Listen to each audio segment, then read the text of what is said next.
Dream Daddy. Microphone activated.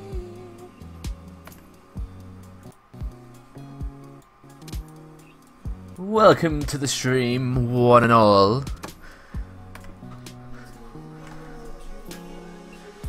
Welcome, welcome, welcome.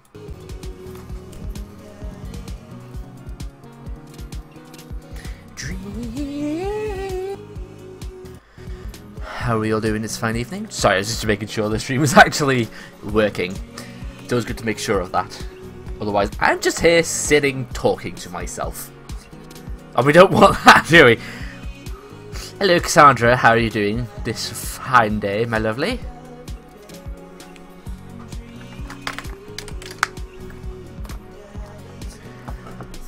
Once again, always glad to see you again here. One of the regulars. So I'm sure some of the others will be turning up at some point. So for video reference, last time, what did we do last time? Oh yes, we went to Joseph. That didn't go well. End of story. We don't speak of him now. We do not speak of the man. We do not speak of that man. But you know, there he is. Some of my friends noted that he kind of looks like Handsome Jack in this picture, and I couldn't agree more. He does look a lot like Handsome Jack. I'm fine, Cassandra. Thank you, dear. There. Thank you, dear. It does kind of look like Handsome Jack from Borderlands. A little bit, yeah. But yeah, fuck him. Not literally. Yeah. Anyway, oh boy, Meg has joined. Meg, if you wish to join me on the TeamSpeak, you may do so with pleasure. Lani, you too. Same goes for you, since Mystery has apparently stood me up. I don't know where she is. She said she'd be here, but she's not. Of course, Meg would have to poke me, so just... There we go. So... Oh god. There we go.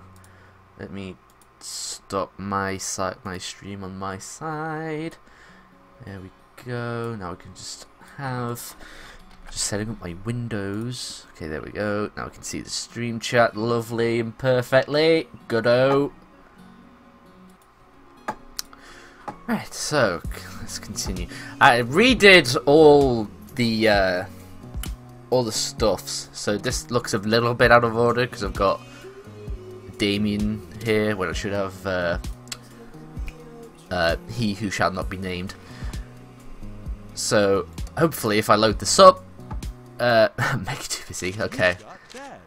So hopefully we should. Hello. Hey, drive me. Hang on one sec.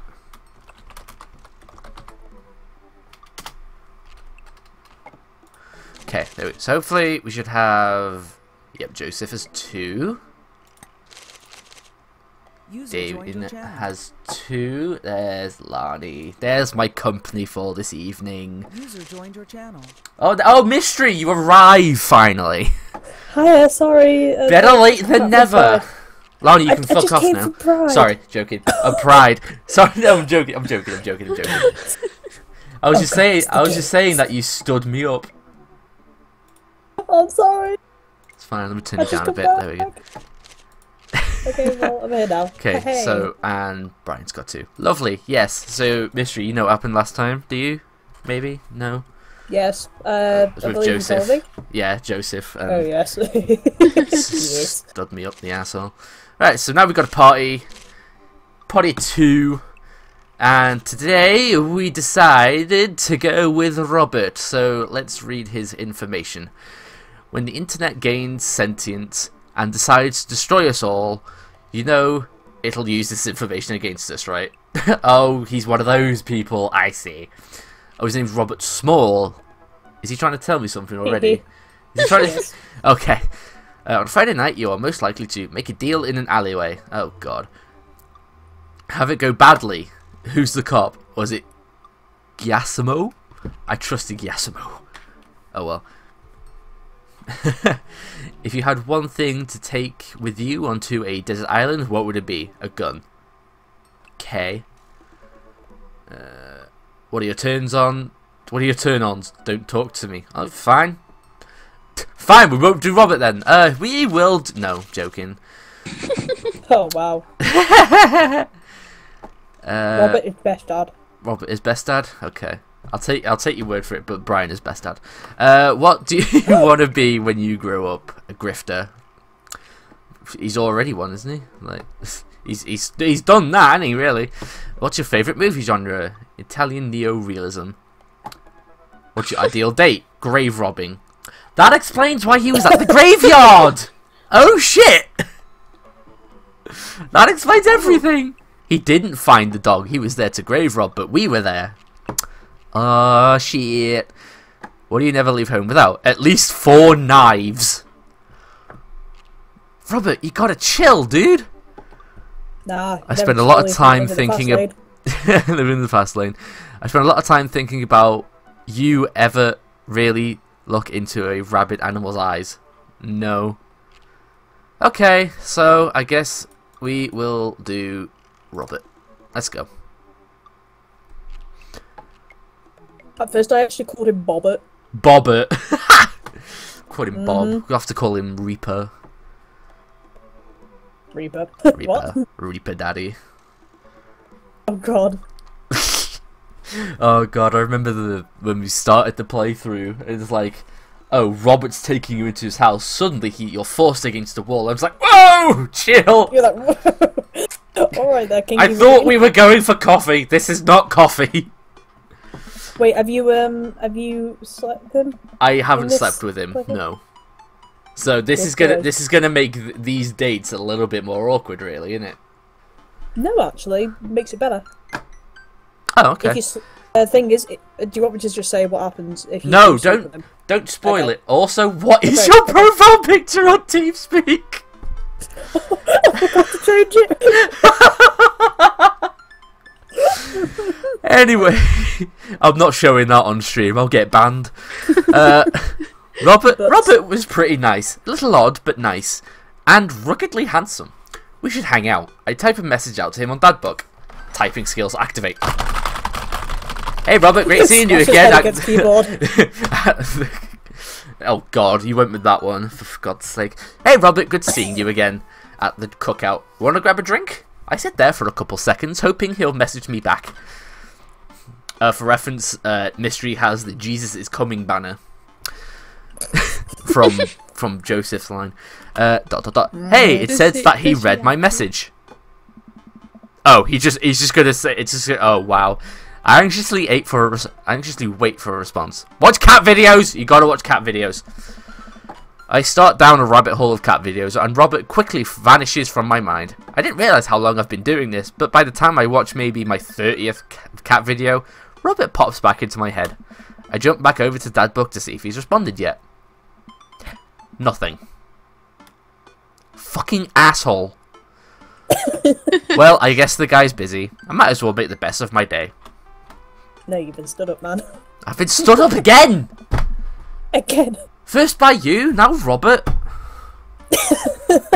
Yes. This is why I'm single. I get up, walk to the living room, then sit down and turn on the TV. Okay, what should we go? History channel, food channel, or game show? Food, because I was team just then. Food! Ooh, Meat Hell is on. I want to watch the bloody Ice Road truck Ghost Hunter Truckers thing again. That shit's funny. I do too. That shit's funny. I want that to be a real series. Same. That'd be funny as hell. You have 10 minutes to cook a 5-course meal that must include these ingredients: steak, lemon meringue pie. Is that how you spell meringue? Whatever. Paper clips and a ham. What? What kind of ingredients are these? If you're unable to finish cooking, or if any of these ingredients are absent from the dish, we will release the. What kind of show is this? We'll release the wolves? Oh my god. I'm not kidding. Please help us. That was a contestant. I lose several hours to watching the hell that was.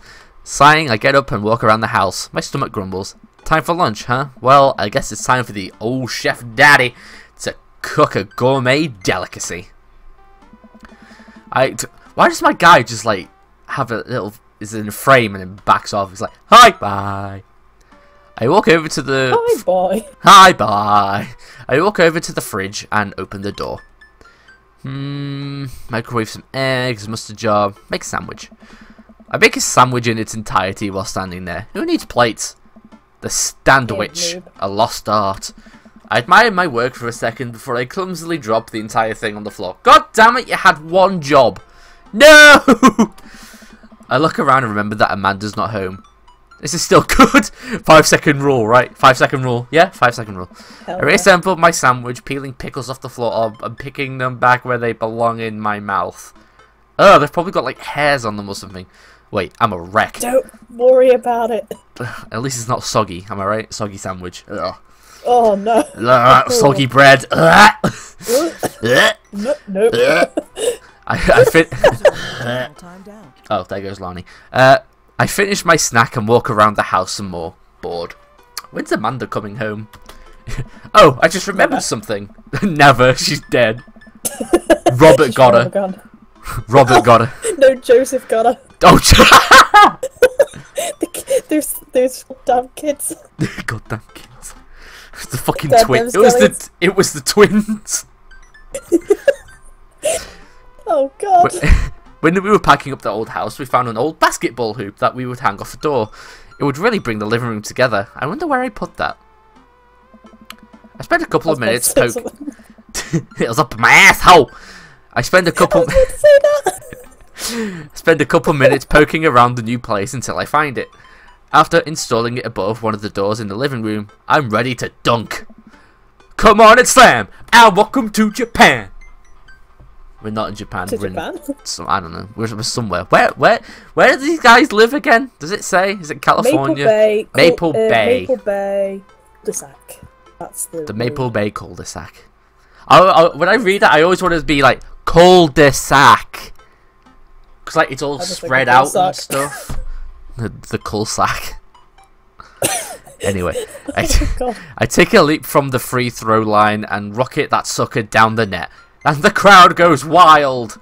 And welcome to the jam. There we go. I pull from the 3-point line, breaking ankles and sinking a fadeaway. And I forgot the rest of the words to this song. Yeah, does anyone even know the rest of the song?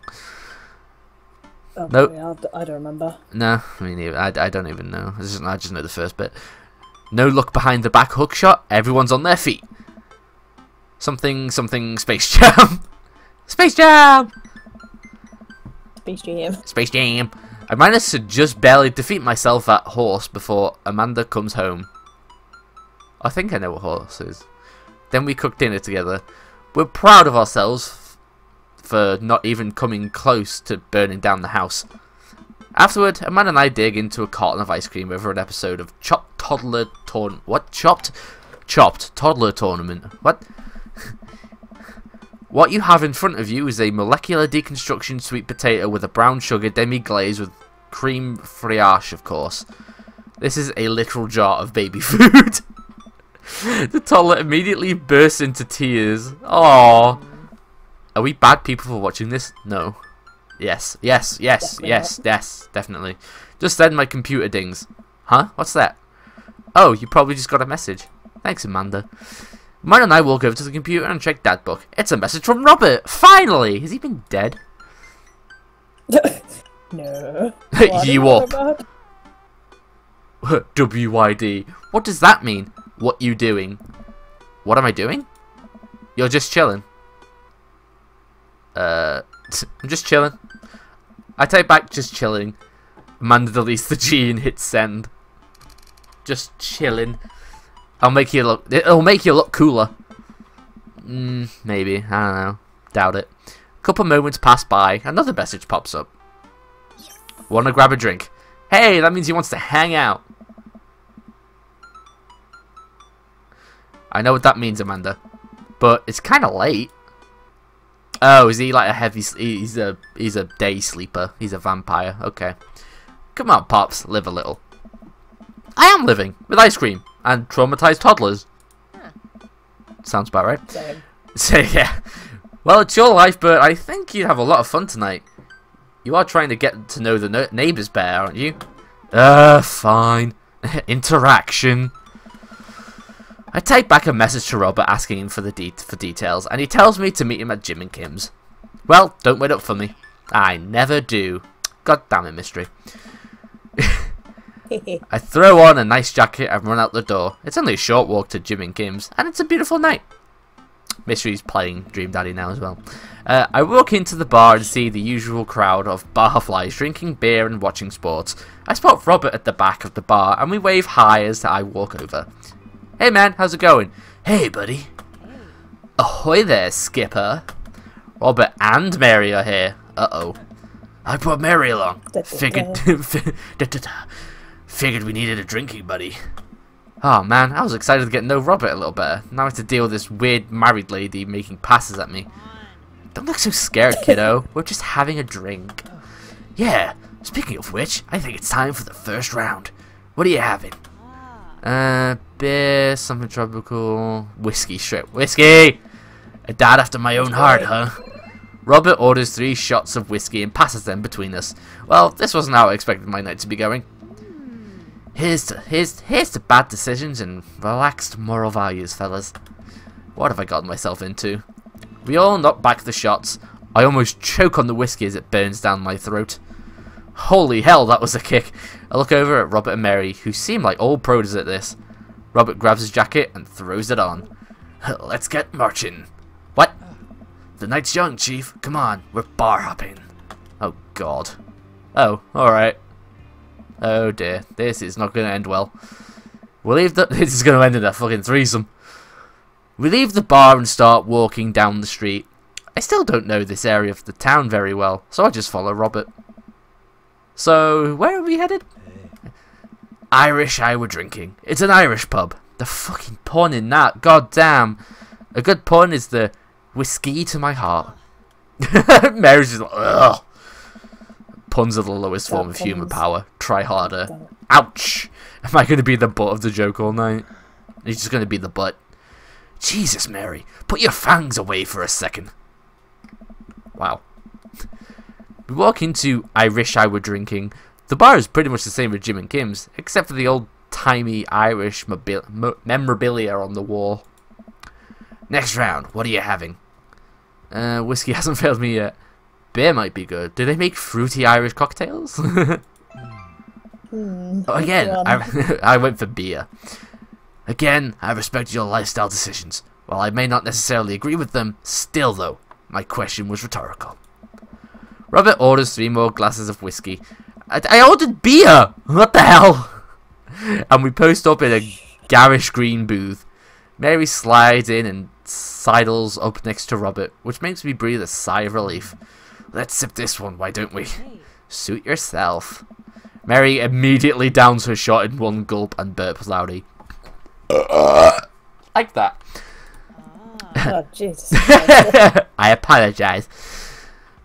But comedy. That'll put hair on your chest. You are truly the paragon of grace and beauty. Mary grabs my... What? Sorry, if you think about it, she says that'll put hair on your chest. Does that mean she gets hair on her chest? That's hot. Mary grabs my drink and sips on it. Hey! Power, be a dear and get us another round, will you? I don't know how to process this evening at all. I get up and order another round of drinks from the bartender. As I head back, I see Mary and Robert having a lively conversation. Robert roars with laughter. I don't think I've ever seen the guy smile, let alone laugh. I take a seat across the booth from them and pass out the drinks. So, Edith's kids snuck some pop brownies onto the table at the last bake sale, right? And I spot the little hemp sweatshirted gremlin in the act. So I go up, I'll go up to Edith with a baggie, and I'm about to tell her, when all of a sudden she just freaks out at me. You're ruining the bake sale, she said. I should have the PTA. I should have been PTA president. Your roots are bad and blah blah blah. So what do? I told her to have a brownie and that everything was gonna be fine. Oh my They God. both erupted in laughter. I politely follow along with the story. She ate 3. More laughter. Okay, that was actually pretty funny. So she gave her one of the pot brownies. Oh, Jesus. She called the cops and told them that time had stopped. Mary looks directly at me. Do you smoke weed? What? You know, the devil's lettuce. Oh my God. Does bloody Joseph know about Mary and her interests? I have 2 big... I'm not going to reveal that. Oh God. I have 2 big fat blunts in my purse right now. Wanna blaze? What? No! I am a law-abiding citizen. Are you with the feds? I worked hard for what I have and no 2-bit corner boy is gonna drop the dime on me. So you take what you're pushing somewhere else and I'll keep running my business the way I want to run it. What? Remember, you come at the king, you best not miss. Jesus, kid, dial it back. Robert giggles helplessly. Yay! Were you impressed, Robert? I'm just kidding, cowboy. Lay off the kid. Cowboys! Oh God, no. Lay off the kid, Mary. He may not be used to your brand of humor. Fine, fine. We sit around and sip our drinks, people watching and cracking jokes. After a little bit of time, I begin to warm up to Mary. Her jokes become much funnier and much less scary. But it seems like she's not going anywhere anytime soon. I just wanted some alone time with Robert. Like the first night. Anyway, I wonder if I can have her to leave somehow. Is Joseph wondering about you? Lots of eligible bachelors. Could you get the next round? Next round. You trying to ditch me, pal? No. Yeah? Because if you're trying to ditch me, you could just tell me the scram. No, it's fine. Paro wants alone time with his new best buddy, Robert. Read you loud and clear. The wingman breaks formation to pursue their prey. Now, if you fellas excuse me, Mary needs to sink her teeth into a helpless boy. Go with God. Nice seeing you. Deuces, nerd. We got called nerds. We're nerds! Oh. No, nerds! Mary gets up and saunters over to a younger looking guy at the bar. She grows on you. Does she though? Does she? I feel like she kinda delights in making men suffer. Well, she does. But what about her and Joseph? What about him? You know, they're married, and she definitely tried to get in my pants the other night, and I gestured to her across the bar while she's making goo-goo eyes at that young guy from before. He looks like he's being held hostage. Ooh. Oh, that's just the thing she does. She's harmless. Tell that to the boy she's hanging off of. Poor kid looks like he's seen war.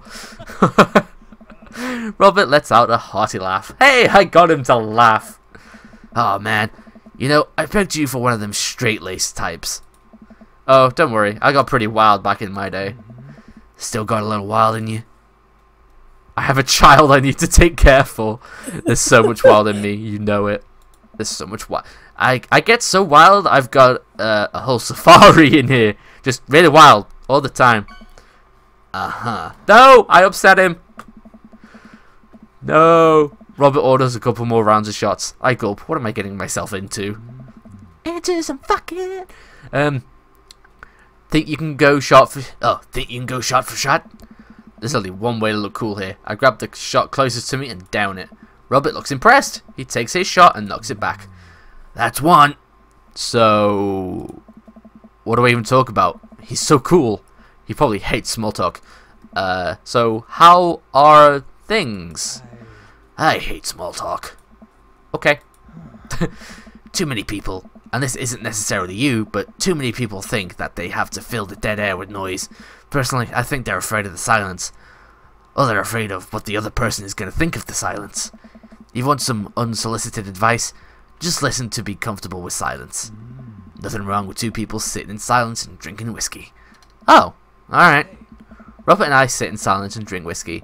I take in the rest of the bar, patrons laughing, playing darts, spilling beer, Mary giving the hard sell to that young man. The young man pretending he got a phone call from one of his friends. Huh, maybe silence is nice sometimes. So, you ever kill a man? What? I choke on my drink. Yeah, good call. Excuse me? You know, watch the life drain from someone's eyes. It's not just their life, you know. It's the hopes and dreams dreaming away. Every memory and experience they've ever had gone. No. Wait, have you, Robert? Okay, great, me neither. What was that all about? He hates small talk. What was that then? Jesus Christ. Robert knocks back his shot and jokes. Robert knocks back his shot and motions for me to do the same. I reciprocate. I'm just messing with you. Relax. Wait, messing with me as in you have killed someone? Oh shit! I laugh nervously. Yeah. Or am I? Oh god! I laugh nervously again. I regret my decision. We sip more whiskey and people watch some more. Oh, and people watch some more. Okay, yeah, that makes sense now. Mary has her sights set on another man after the other one excused himself to the bathroom, and I assume crawled out the window. If there is one, of course. Gosh, this whiskey's hitting me hard. Gosh, this whiskey's hitting me hard. Why did you just have to say it twice? What the hell? You betcha. Robert gets up out of the booth, shouldering his jacket. Let's roll! Sorry, whiskey, inside voices. Let's roll. Wait, what about Mary? Brother, Mary is gonna be just fine. I look over at Mary, who's lying on the bar in front of some pool sap. She's singing happy birthday to him while he insists it's not his birthday. She's pissed. We make our way out the bar and back onto the street. I'm trying my hardest not to stumble, but man, that sidewalk is just coming right at me. I hope Robert doesn't notice me tripping over my own feet like this is the first time I've ever been drunk.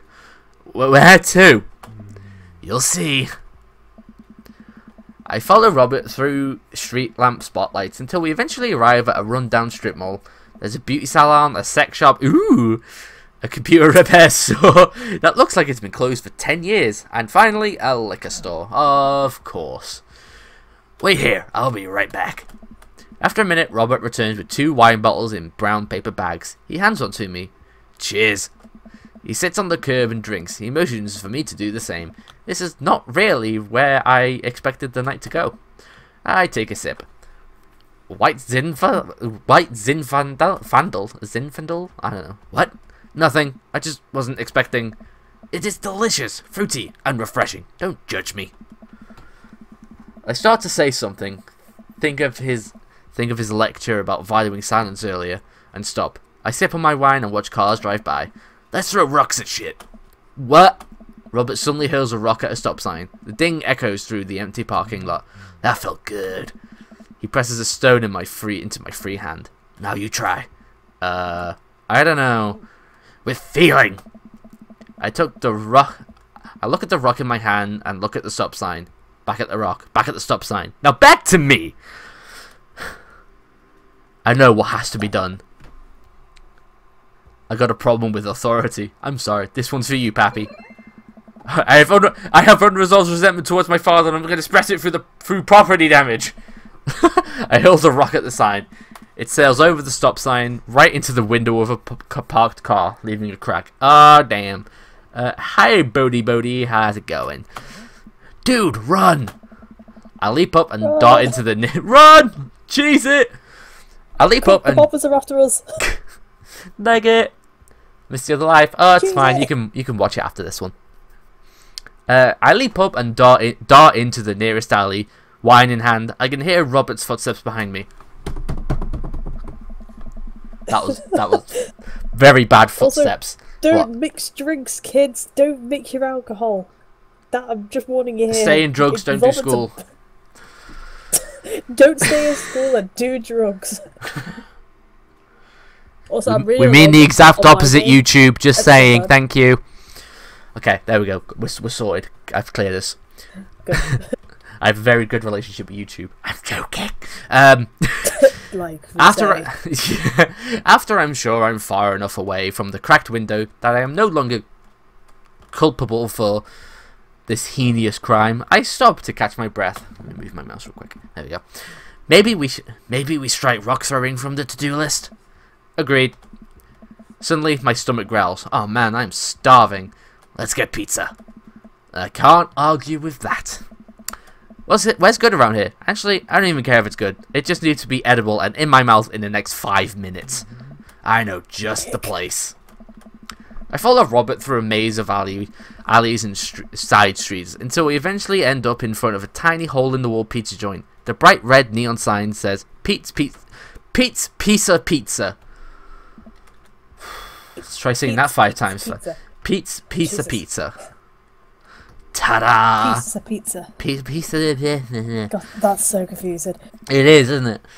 I can see a few exhausted-looking workers behind the counter, tossing dough and pulling piping hot pizzas right out the stone ovens. My stomach rumbles again. Almost like mine is, but I'm not sure that's going on. That's something else. Anyway. I don't know why I said that. We go up to the counter and get ready to order. Can I get 2 slices of Hawaiian pizza? Oh, wait, Power, you cool pineapple on your pizza, right? Uh-oh. For you, Robert, anything. We wait a minute for a pizza to come out the oven. I'm practically drooling on the smell. The cashier hands us a giant slice on a paper plate, so saturated with grease that I'm worried it'll fall apart. We take our pizzas outside and wander through the alleyways as we eat. I take a bite. It's absolutely delicious. Pineapple is truly the best pizza topping. You said it. Anyway. Man, I feel way better now. You and me both. We hear noise coming out of a slightly ajar door in the alleyway. Robert looks at me excitedly. Got any more of that wild in you? I left my door. Oh man, I gotta stay with Robert. You betcha. Yay! Robert and I slide the door open and peek inside. What? Eggplants. Eggplants. Oh yeah, why is it eggplants? I think it means friendly gesture. I think. Oh, that's Damien. He'll know. Robert and I slide the door open and peek inside. It's completely dark, except for some flickering light. We slowly creep forward, cautious not to be heard or seen. Cinema! Shh! Don't shush me so loud!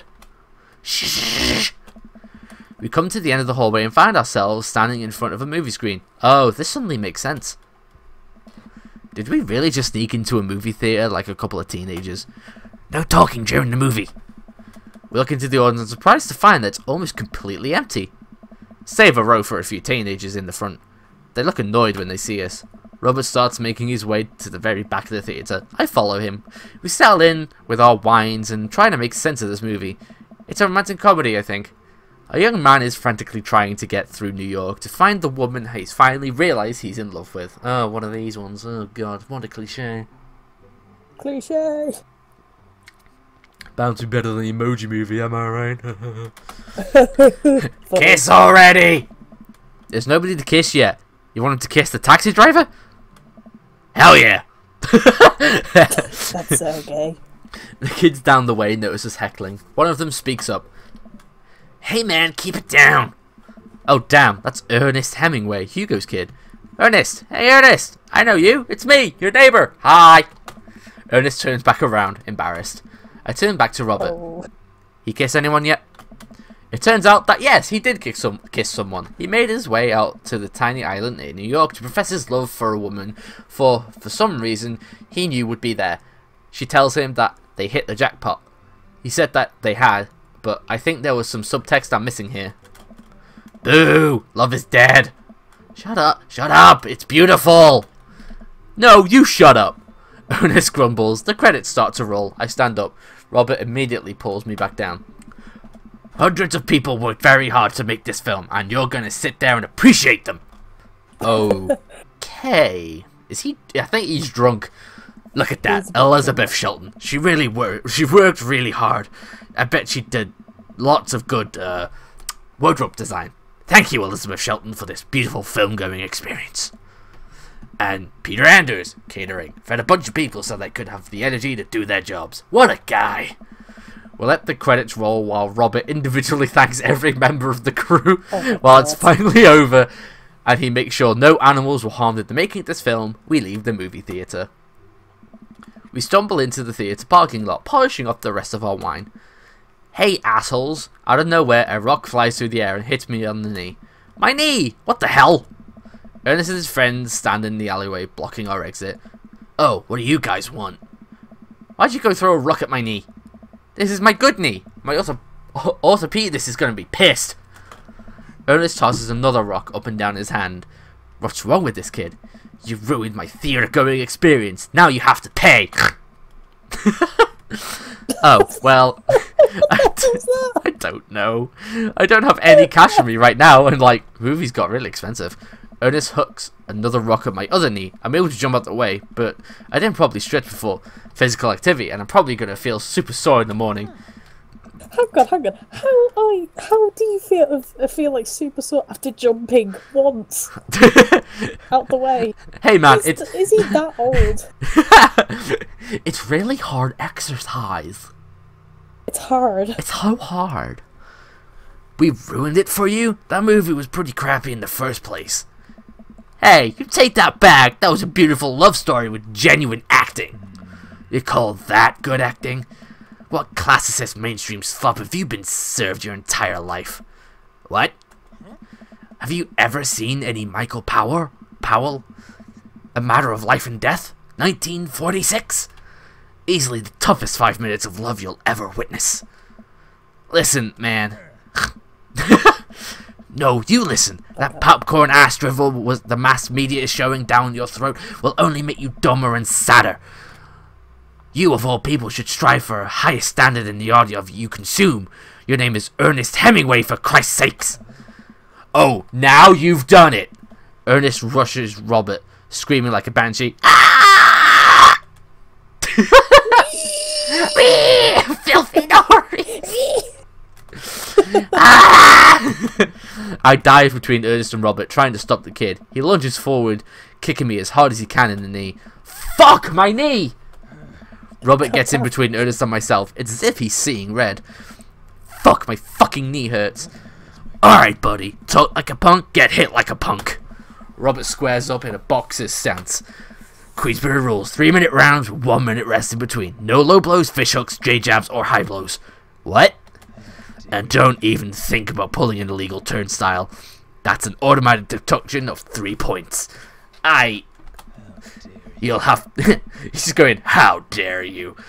You have to designate a second if you're unable to fulfill your role as main duelist. One of your friends over there looks like has enough youthful vivacity to handle it. Hey man, I don't want to get dragged into this. That movie sucked. It's too late. You two are bloodbound. If he dies, you die. Sorry, I don't make the rules. Talk to Queensberry.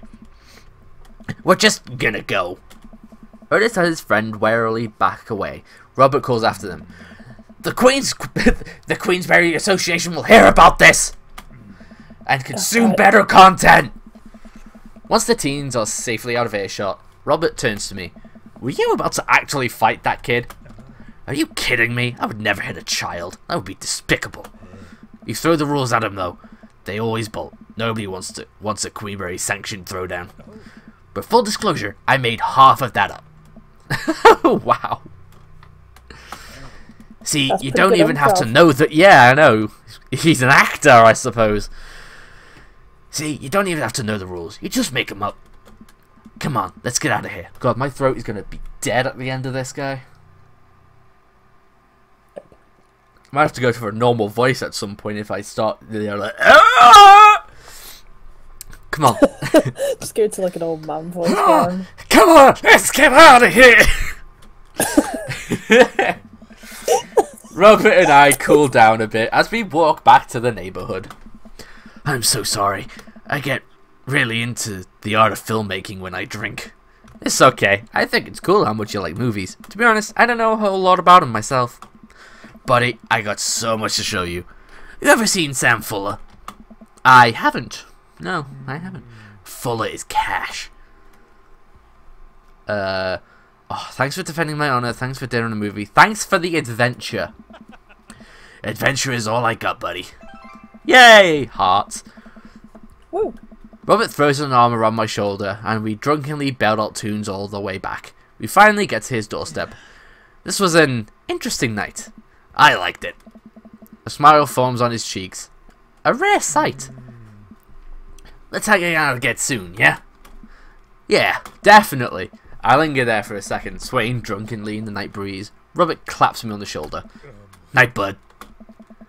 Robert heads back inside and I stumble my way back home. Always try your best at everything, Mystery. Always try your best. Huh? Dad tip. Yes, totally. Come on, S rank. Let's go. Anyway, good enough. At least it's not a B. I can't hear anything right now. Ah! You got dads. Sucks to be you. Please say you got the S rank. I didn't. I just got it. Oh my god. Oh. What he just said though. What? He just went, uh-oh, where'd my pants go? What? Oh. Uh-oh, where'd my pants go? Ruh-roh. Oh my god. Ruh-oh. Ruh-roh. Anyway. So what do you think of the first date? It was interesting. Definitely interesting. Looking forward to the second. Speaking of, let's go. What you do when you don't have to will determine where you'll be when... Oh god, okay. Pet every dog, Mystery. Pet every dog. Unless there are no dogs, pet cats. Pet every cat. Definitely cats. Cats are what better. What about a parrot? Ask it if it wants a cracker. YouTube, hey, how's it going? What kind of music do I listen to? It's just whatever I like, really. It's like, there's no one type of music I like to listen to, just whatever I want. I'm like, anyway, I had a lot of fun with Robert the last time we hung out, but I'm beginning to wonder if he's dodging me. I've tried messaging him a few times, and that book says he hasn't even read them. Haven't seen him come out of his house, actually.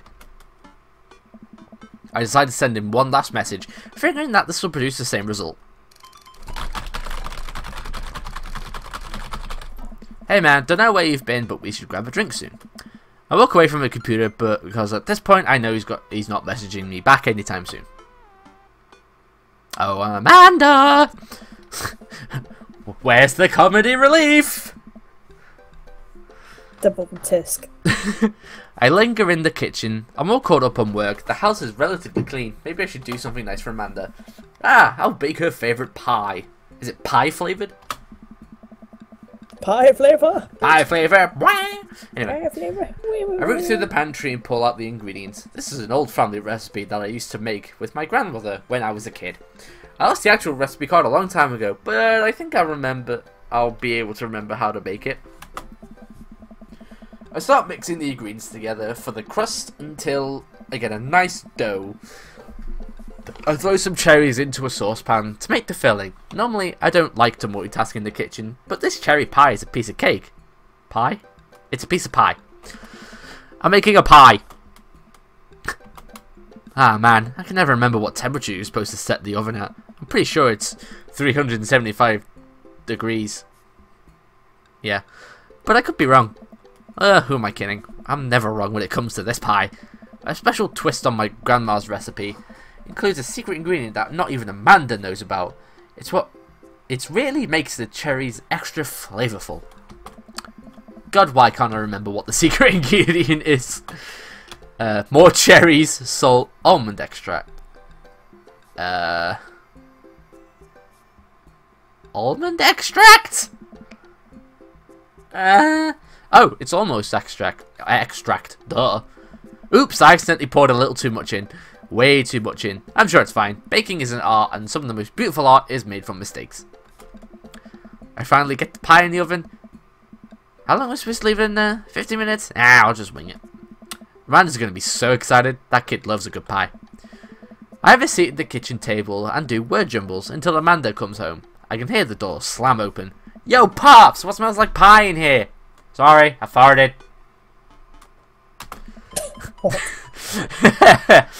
It's pie, sweetie. Amanda darts over to the oven and looks inside. Yes! Hey, it's not done. Be patient. How would you know? You don't even know how long to leave it in. What's your angle here? What? Pies are an adjective-based confection. What are you trying to get out of me? I've been leading a double life. Fine, you caught me nothing. I've been leading a double life, of course. Amanda, I have terrible news for you. I'm actually a pro skateboarder, an aspiring astronaut, and bank robber. The lifestyle is calling me back, and I must go. One last job. You know how it is. This pie was the only one way I knew how to tell you. Well, I appreciate the years we spent together, but a trade-up is a trade-up. Remember me when you're kicking your feet up in Ibiza. Thanks for all the pie. We share a cordial handshake. Wait a few more minutes before taking the pie out the oven. I set it on the rack to cool and guard it so Amanda doesn't dig into it before it's ready. Huh? What? Does it look kind of weird to you?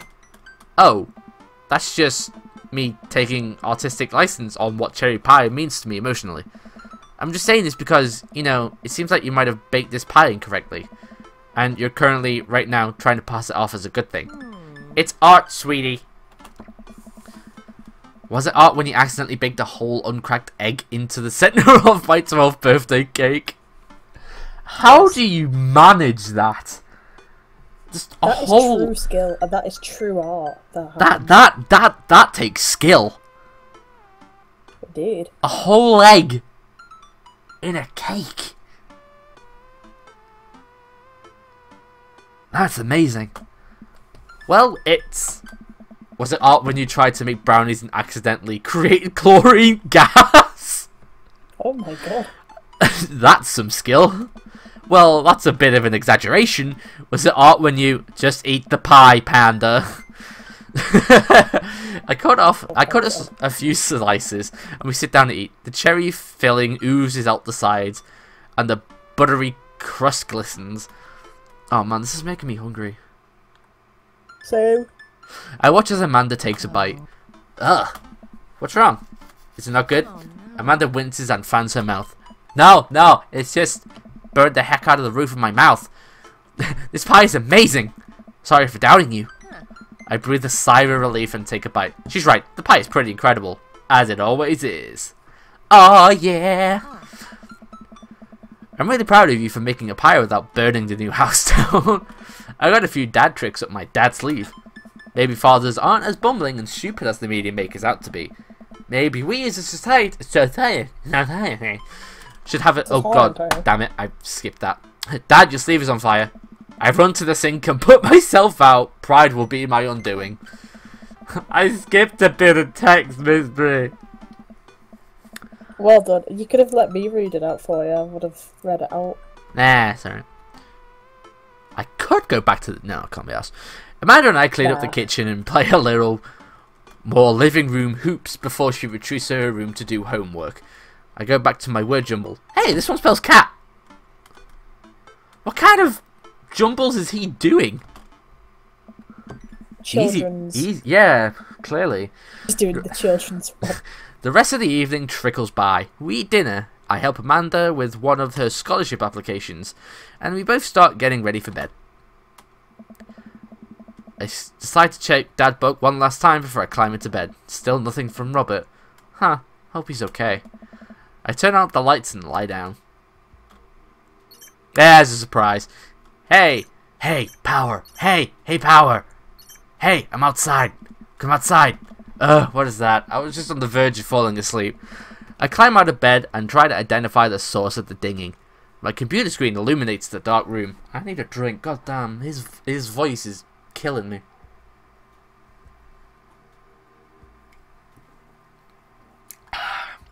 That's better. I walk over to it, ready to turn it off, when I notice what's happening on screen.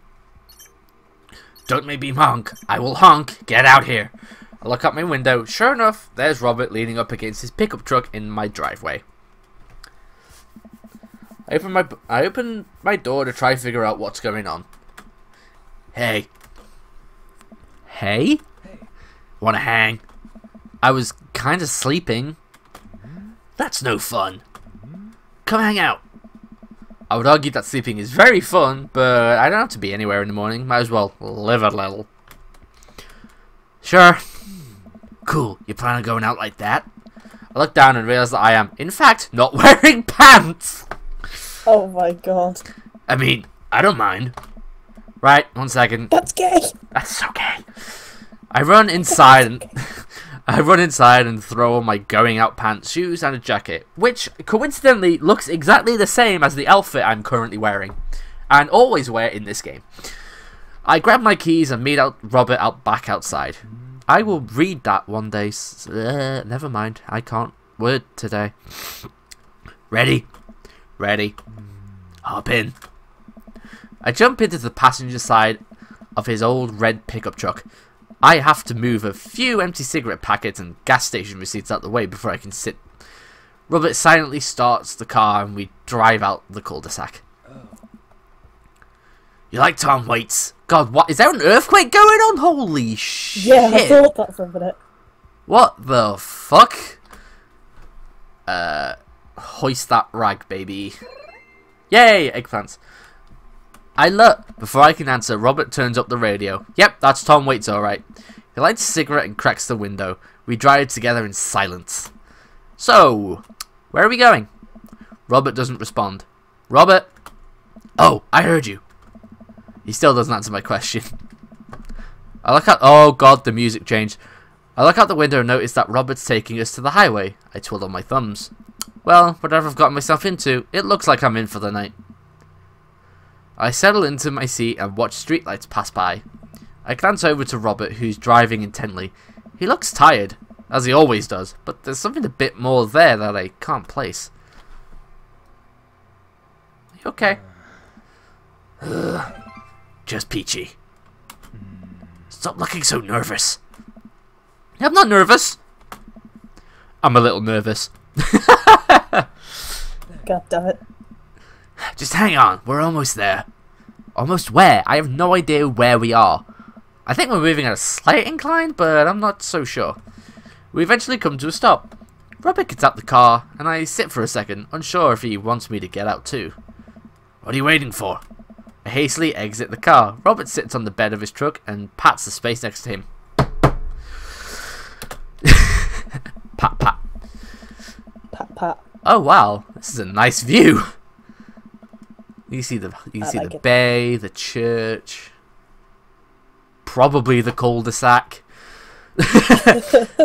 I mean, I guess it's that little circle. I guess it's one of those lights. One of them many lights. I sit down and take in the view. We're on a hill overlooking the city skyline against the bay.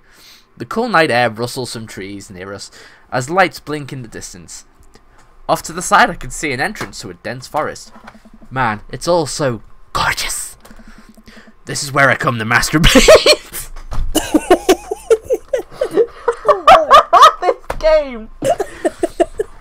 This game knows how to go from... I wonder if you could find a white puddle. Oh, I'll get the UV light.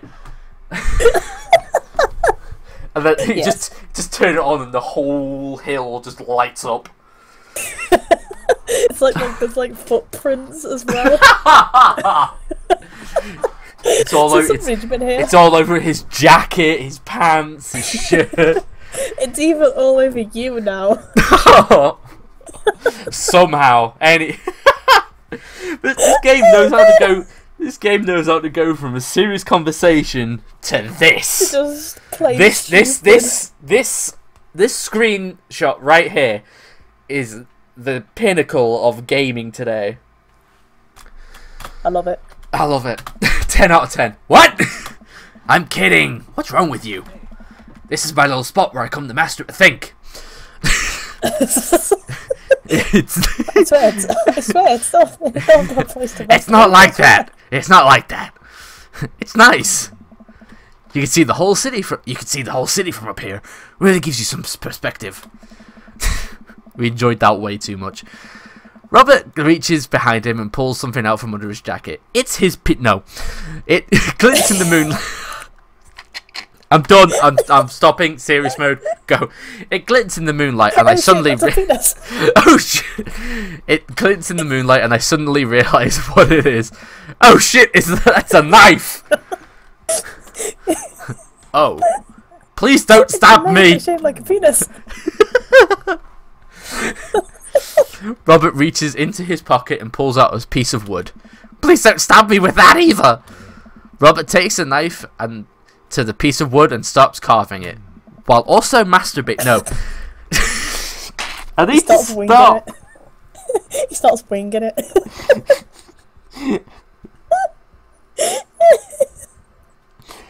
I need a drink.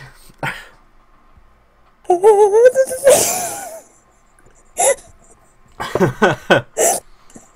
can just imagine. Oh no, I don't.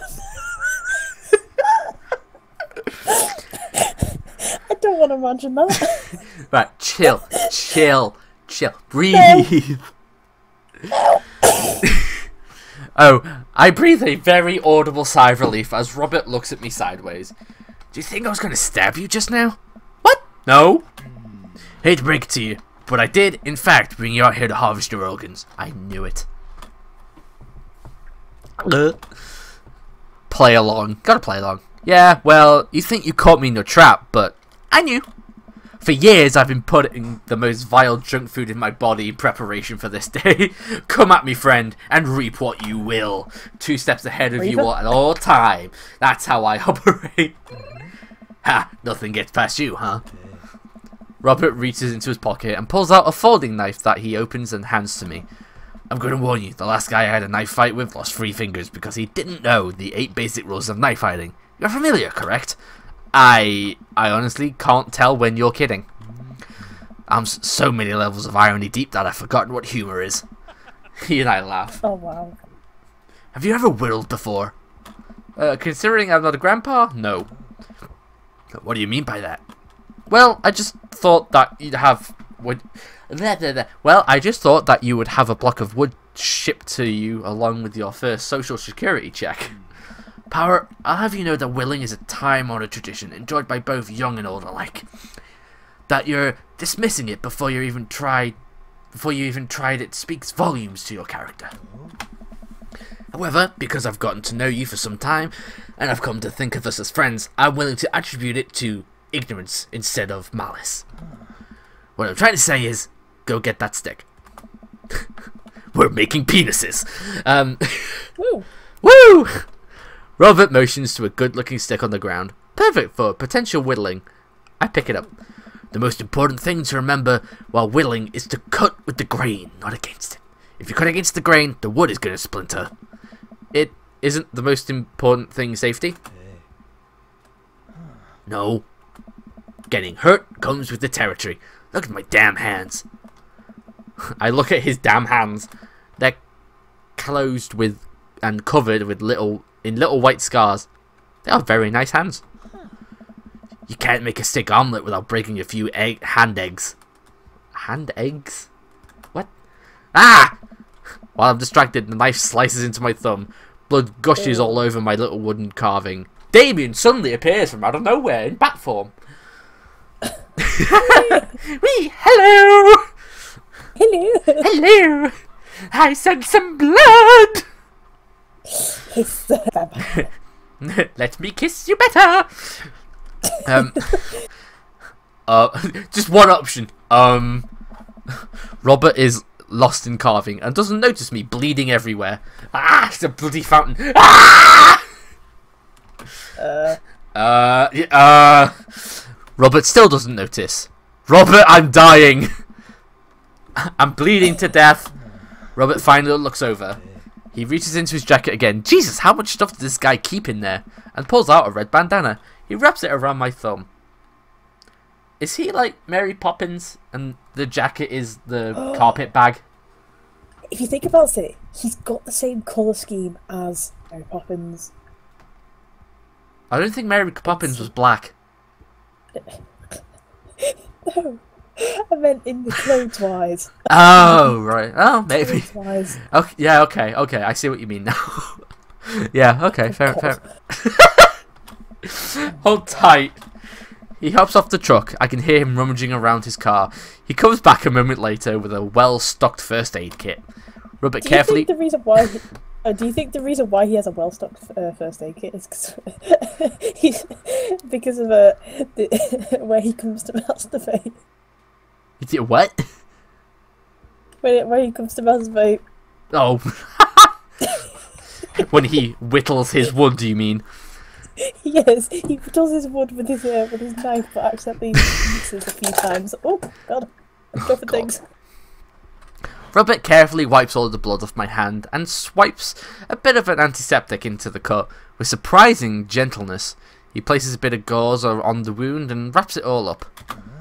You okay? Yeah, I'm good. Kiss it better. No. He hands me what's left of the tube of antiseptic. Make sure to keep that cut clean. It's oddly touching and a little sexy? Oh, sweet Jesus, here it goes. Here we go. I guess I'm a real whittler now. That you are. Be careful, though. They're attracted to the smell of blood. Wait, what? What's attracted to the smell of blood? Cryptids. Tons of them out here, you know. Cryptids? Like Mothman and stuff? Mothman is bullshit. But yeah, the town's a hotbed for cryptozoological occurrences. Screw you. You're joking. Oh, how I wish I were. I'm a skeptic myself. Or at least I thought I was. There are things in these woods that we can't possibly comprehend. I think about my entire time in this city. Aside from the occasional stray coyote, I don't think it's too bad. You ever hear of the Dover ghost? I don't think so. Ooh, ghost story! Well, let me tell you a story. I was out in the woods here on a weekend camping trip with Betsy. You don't know Betsy. She's a big pup. Pitbull. Real intimidating. I feel safe around her. First night goes without incidents. I get some solitude. Betsy gets to pee wherever she wants. All good stuff. Second day, I get the idea into my head that I can hike deeper into the woods. Probably against my better judgment, but hey, we're just having a fun camping trip, right? So, me and Betsy start watching in the morning. It gets a little late, and we set up camp, but it's different this night. Real quiet. I can't hear the birds, the crickets, squirrels, nothing. Dead silent. Then it happens. I hear the most unhowly growl I've ever heard in my life right outside my tent. Me and Betsy, we go to investigate. We look around the clearing. Nobody's there. But there's this feeling. Not sure if I can quite describe it. I know something is watching us. Betsy, though, she's scared. Never seen her like that. And when she's scared, I know that I should be too. And then I see it in the distance. A man, but it's something that didn't know what a man was supposed to look like made it. It just looked wrong. Big, arms too long for its body, black eyes. It just stood there staring at me. Then it disappears. I hear one yelp from Betsy, and I turn around to check on her, but she's gone in the thin air. I didn't sleep at all in my tent that night. I don't think I've slept right since.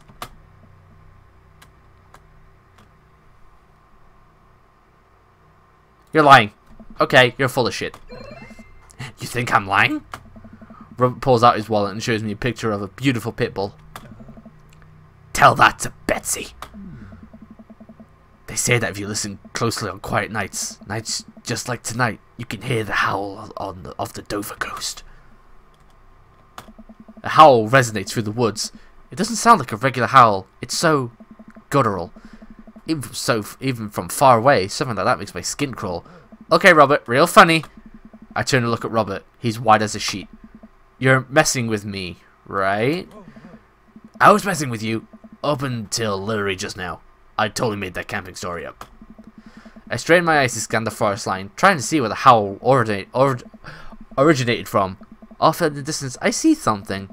It's so far away, I can barely make out the shape. It looks human, but it's tracking something. Do you see that? We should go. Hey, I want to know! What? Aw, man. Robert and I slowly back away and get into the truck, with another earthquake apparently. He turns off his headlights and we make a slow crawl away, back onto the road. I'm too scared to look back. What was that? The Dover ghost, I guess. I chuckle nervously. This time he doesn't look like he's messing with me. Or maybe someone illegally dumped garbage on the wildlife preserve? Yeah, that's the story we'll tell ourselves. We sit in silence and wait a while longer. The fear of whatever that was slowly subsiding as we get closer to the city. Thanks for coming out. This was fun. I'm sorry I haven't been in touch. I've just been in a way lately. Let's get out the house. Had to be around somebody. You're doing okay. You doing okay, man? Robert thinks for a second. I lights it up another cigarette. Been doing a lot of thinking. He takes a long drag. As I get older, I feel more and more that I'm just drowning in the sea of regret. I was so busy chasing after these things that I thought would make myself happy that I didn't think about anyone else. All I cared about was myself. I didn't even think. Robert stops. I wait for him to finish his thought, but he just stares at the road. Maybe I'm just built like this. Or maybe I do it to myself. Maybe it's my own choice that I'm unhappy as I am. I try to think of something to say. I remember all the times in my life when I've been sad, and there's a great many of them, but there was always a light at the end of the tunnel. Something I held on to that kept me going. But there's something so resigned about the way Robert's talking. That sucks. I'm glad you told me. It must have taken a lot for you to want to tell somebody this. You're a mysterious guy, Robert. You don't have to be. Do you ever wish you were a better father? I think about it for a second. All the time. You can read all the parenting books you want, but nothing will ever prepare you for raising a child. There's so much stuff I regret or wish that I could have done better, but I don't have the answers. I don't know if anyone does. It's funny. I look at you and your relationship with your daughter, and it seems perfect. It isn't? At least you're there for her. I stare out the window at the blur of the passing trees. Well, this just got real. Holy shit. I just hope I'm a better father to my kid than my dad was to me. What did your dad do? It's more about what he didn't do. He was quiet, stoic. Don't think he ever once told me that he loved me. He cared more about his work than he ever did about me or my mom. Do you hate him?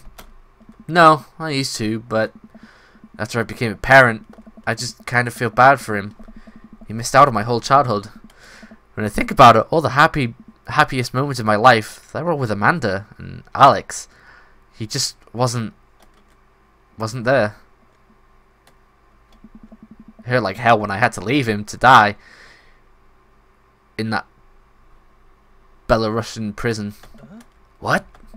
I turn and smile at him. No, he's retired in Florida with my mom. We go there every Christmas. We both break out into laughter. He pats me on the shoulder. We drive the rest of the way in silence, listening to the radio and watching the bright lights of the city grow bigger. Robert drops me off in my place. As I'm about to close the passenger door, I realise that I still have Robert's pocket knife in my jacket. I pull it out and offer it back to him. You hold on to that. Never know when you might need it. Night, Robert. Have a safe drive home. Robert smirks, then pulls away. Then he immediately pulls into his driveway, which is one over from mine.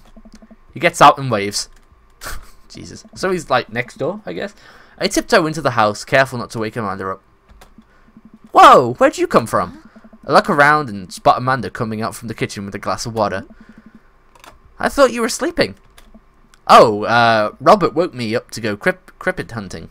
Cryptid hunting. You know the Mothman is bullshit, right? Amanda, blank. You know what? It's fine. I think about the conversation I had with Robert in the car as Amanda starts walking towards her room. Hey, Amanda? She stops. I love you. It's weird when you say it outright and sincere like that, but I love you too. Night.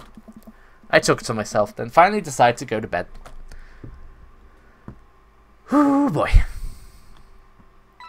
Data completer! I am back. Oh, hello! Hello. Hello! S-rank! Hello. Welcome. Oh, this achievement's called Knife Dad. Oh god. Just in time for the final data mystery. Nice. Nice. Nice good. I can commit. Yeah, I'm sure. Wait, how are you passing the thing? How are you passing like the Amanda scenes? I've read them all. Because I did them with Brian already. Oh, so they don't do it? Oh, okay. No. Because this is like on this save file, I've done Brian, I've done Damien, Joseph, and now Robert. So like all the Amanda stuff's out the way. Oh, right, okay. Yeah. Because I have to go through that again. Why did you like start from the very beginning? Yeah, I normally just start all the way from the beginning again. No, I wanted my save file to have like 2 hearts on all of them, really. But hey ho. I haven't spoken to Robert since that night we drove out to his thinking spot. Besides, if I had to do all that Amanda stuff again, I'd have to skip it all. And that'd get annoying. Anyway, he seemed unusually somber then. Like, more so than the usual amount of somber that Robert is. Which is already a lot. I got to turn the light on. There we go. I've been thinking about him and hope he's doing okay. But I've been a little reluctant to reach out to him. Drink! Ah, there we go. Lovely.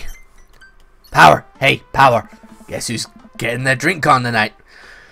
I take a look at my dadbook messages. There's a flurry of them from Robert. Guess it's you. Also me, but mostly you. Yeah, dude! I type back to Robert. Robert, buddy, tonight we ride. Yes! Meet me Jim and Kim's at 8. Oh, I'm sure they're going to ride alright. Jesus Christ. Not that I'm unappreciative, but I think this is the first time that Robert's given me more than an hour's warning before hanging out. Amanda! Amanda pops her head into the hallway. Music I don't recognise, blaring from her room. What's up? I'm hanging out with Robert later in the night. Okay, cool. Robert, who is my friend? I have friends. I'm happy for you, Dad. People enjoy my company, Amanda. Dad, I'm so happy for you for your continued development as a human being. What are you listening to? Sad shit. I don't... Amanda, language. What would Grandma think? I don't give a fuck anymore. Amanda, you know what? You're an adult now. I gave it an earnest effort for all of 18 years of life. Go forth and swear. Fuck yeah! Hey, I got the achievement! Yeah, did you just get the achievement? Yes! Yeah, boy! I could have sworn I just heard my cat. I really hope I don't regret this later. Amanda goes back into her room and turns up the volume to her sad shit. Oh, it's literally called sad shit, okay. I put on my going out coat, which, coincidentally, no coat appears on my character. I walk over to Jim and Kim's. I spot Robert leaning against a brick wall smoking his cigarette. As I get closer, I realise that he looks a little different. Cleaner, I guess. Really? He looks exactly the same. Anyway, it actually seems like he combed his hair and his clothes are less wrinkled than usual. Hey! Hey. You take a shower just for me? I'm working on my relationship with existence. We both stand there for a second and don't say anything. Yeah. Robert finishes his cigarette and abruptly goes inside. I follow. By the time I get inside, Robert's already at the bar ordering 2 whiskies. I spot a booth in the back and claim it for us. Robert slides in and hands me a glass. To you, to us, to toast. To us. Here's to us, and all the property damage and petty larceny that we may commit tonight. He loves that. We clink whiskies and I watch him sip his, rather than his traditional approach of slamming the whiskey back as quickly as possible. So, what's the plan for the night? Hit some other bars, maybe grab some pizza. I think that'll kill some time before we go burn down the old abandoned house in the woods. It's most definitely not as fun as if it's abandoned. Mary pops over the back of the booth, a glass of wine in her hand. She punches Robert in the shoulder. Where was my phone call? Sorry, figured you were busy sinking in your teeth into some poor sap. I am. He's right here. I look around the booth to see a guy sitting across from her. He waves meekly. You're replacing me with the new kid? Mary, I could never replace you, whether I want to or not. Mary leaves her booth and slides in next to Robert. The guy she was sitting with looks mildly relieved. She eyes Robert's clean-pressed clothes up and down suspiciously. What? Did you get a court date coming up? He does. He looks handsome. He'd never convince the jury. He looks handsome. I think he cleans up nicely. Oh, that was the wrong answer. Pump the kids... Pump the brakes, kid. I blush a little. Seriously though, what's up with you?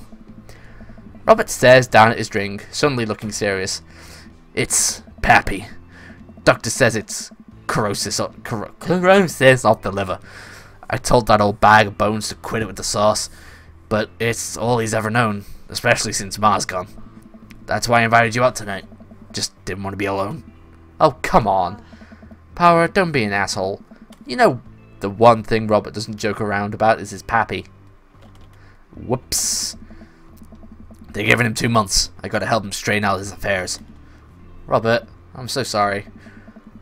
Robert takes a long look at his whiskey, eyeing it in a dim glow with the bar's light. I look at his life, and then I look at mine. I know history is just doomed to repeat itself. Oh my god. Oh my god. I'm just kidding. He's retired with his new girlfriend in Acapulco. They watch the sunset every night. Probably screw like donkeys. Wait.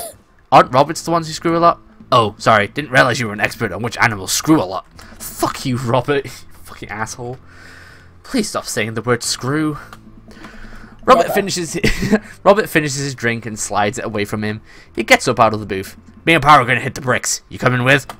Mary casts one glass at the sad sap she's been hunting and downs the rest of her wine in one gulp. This place is dead anyway. We exit the bar and find the typically empty street filled with a small crowd of people. At the front is a guy with a really deliberate attitude and bad posture. He carries a lantern that he shines up at his face for dramatic effect. What's going on?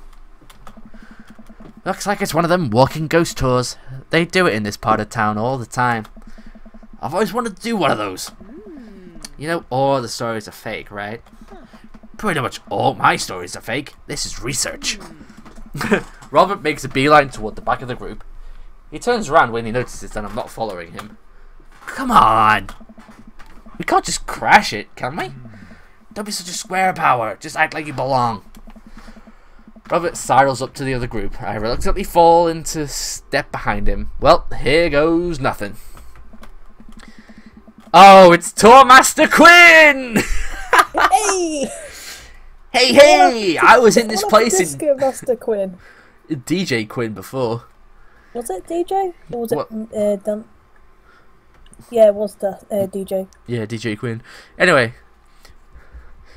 it was in this place in 1964 that the most infamous witch trials were held. To date, we do not know if the people burned at the stake were actually witches, but it's widely reported that their ghosts still haunt this hapless dive bar to this very day. It was actually 1692. What? And the site was over by the coffee shop down the road. I'm sorry, who are you? Daniel McSturgis, a ghost historian. And this is my colleague, Dr. 80s reference, 90s reference, zeros reference, 80s reference. Dr. Loomis, paranormal investigator extraordinaire. We're touring America's most haunted locations as research for a new book. You may have seen our guest cameo on Paranormal House Hunters Extreme Edition. A couple of people in the group start nodding. Man, Robert's good at this. Are you guys part of the group? I don't remember seeing you at the first stop. Spin Master Quinn. Thanks, Lonnie. We like to keep a low profile. Easier to catch ghosts that way. They've definitely been here. Been standing next to him the whole time. Thank you, random lady who I do not know. As I was saying, the epicenter of paranormal activity can be found at the Coffee Spoon over there. The man who runs it has been plagued by hunting since he signed a lease. Damn near driving him mad. But whatever you want to say is cool, I guess. It's your tour. Man, didn't know that about Matt. Wait, Robert's making this up. The rest of the tour group listens intently to Robert's every word. I think the tour guide can tell that he's losing the group. He seems to be getting flustered. Thank you for your contribution and knowledge, Mr. McSturgis. Let's move on to the next haunted location. Robert, Mary, and I follow the group down the street. The tour guide's shirt is cool. Yeah, everyone in the group gets one if we make it to the final location. I turn to Robert and grab him by the shoulders. I need that t-shirt. Well, I guess we're in this for the long haul then. Just follow my lead, just don't arouse too much suspicion, and we'll have cool ghost shirts in no time. Woo! Ghost shirt! A group arrives at an old, decrepit colonial-style house. Is it Robert's? No, not Robert's. What, Damien's? A quick pause at the tour. My name's Quinn, but most people on the Ghost Tour circuit call me Tourmaster Quinn. I'm a DJ, trivia master, and part-time actor. I do private ghost hunting events, birthday parties, MC bar mitzvahs, and perform traditional vaudeville villain mime work. Tourmaster Quinn gives out headshots to us all. His resume's on the back. Stage combat experience. Anyway, here's a little bit of history for y'all. This was the home of noted American author Dorothy Pembridge, whose prose was widely popular in the late 19th century. It was in the attic of this very home where she wrote such classics as The Diaries of the Victorian Mistress, Lady Fitzwilliam's Courtship, and The Ghost of Sea Captain Reginald Barclay. She fortunately died of consumption shortly after the turn of the century, but several people have reported that on some nights you can see a light from her attic, where the ghost of Miss Pembridge continues to work on her latest bestseller. I guess you could say that she was consumed by her own work. Crickets just start chirping. No reaction from the crowd. No, what the hell? Cat. No reaction from the crowd. This guy really needs to work on his dad jokes. Actually, consumption is the popular cover-up. Little known fact is that it was a murder-suicide. I'm pretty sure she died of consumption. Sure, and we definitely didn't hire Stanley Kubrick to elaborately fake the moon landing. That's the watered-down, censored version they teach in school, but if you can't handle the real story, I understand. It's not for the faint of heart. Can we... I think everyone would much rather hear what this world-renowned ghost historian has to say. Right, everyone? The group murmurs in agreement. Oh yeah, I'd like to hear it. Oh yeah. This is a topic we cover extensively in our book. Dr. Loomis, would you care to tell the story? Oh god. Riff something highbrow. Go on amazing improv comedy skills. Yeah. Try to remember something. Anything from the informational comedy class that I took one semester in college. Yes, so, Dorothy Pembridge. Dorothy Pembridge was writing a lot of books. Yes, and I'm gonna need a word from the audience. Any word. Ghost. Yes.